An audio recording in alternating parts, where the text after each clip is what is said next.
நான் 2 tea.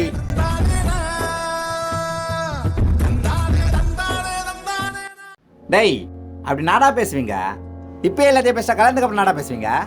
No, இப்போது கல்யாணத்துக்கு அப்புறம் எப்படிலாம் வாழ போகிறோம் அப்படின்னு இப்போத்துலேருந்தே பேசுவோண்ணா. கல்யாணத்துக்கு அப்புறம் கல்யாணத்துக்கு அப்புறம் நாங்கள் லவ் வாழ்க்கை எப்படிலாம் வாழ்ந்தோம் அப்படின்னு அதை பற்றி பேசுவோண்ணா. அப்படியா?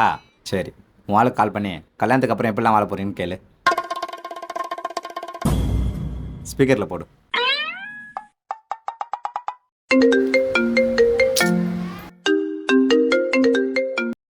ஹலோ பேபி, நம்ம கல்யாணத்துக்கு அப்புறம் ஒன்றா ஒரே வீட்டில் வாழ போகிறோம்ல?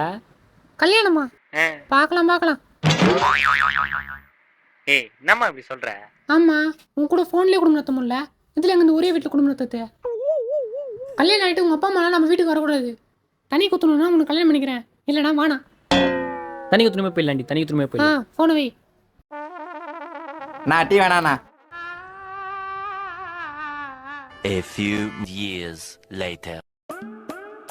தம்பி 2 டீப்பா. என்னப்பா கல்யாணம் ஆகி 30 வருஷம் ஆக போகுது, பழைய கதை பற்றிலாம் பேசுகிறீங்களா?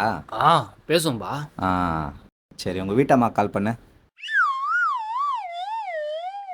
ஸ்பீக்கரில் போடுப்பா.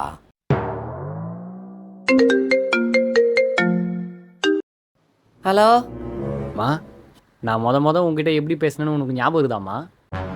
ஏன் இல்லை, என் ஃப்ரெண்டு பார்வதி நம்பர் வாங்கிறதுக்கோசம் என்கிட்ட பேசினேன். அவள் உஷாராவலன்னு என்ன கரெக்ட் பண்ணிட்டேன். என்ன கரெக்ட் பண்ணிட்டாச்சு என்கிட்ட பேசினியா? பார்வதி தங்கச்சி பவித்ரா கிட்ட பேசினேன்.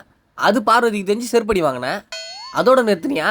மாமா, இதெல்லாம் உனக்கு ஞாபகம் இருக்குதான்னு தெரிஞ்சுக்க ஃபோன் பண்ணமா, வேற ஒன்றும் இல்லைம்மா. அதெல்லாம் ஞாபகம் இருக்குதே. போகும்போது உன் ஒருத்தமர் பாயிண்ட் சொன்னேன், அது உனக்கு ஞாபகம் இருக்குதா? ஞாபகம் இருக்குதுமா. வாங்கினது சரி.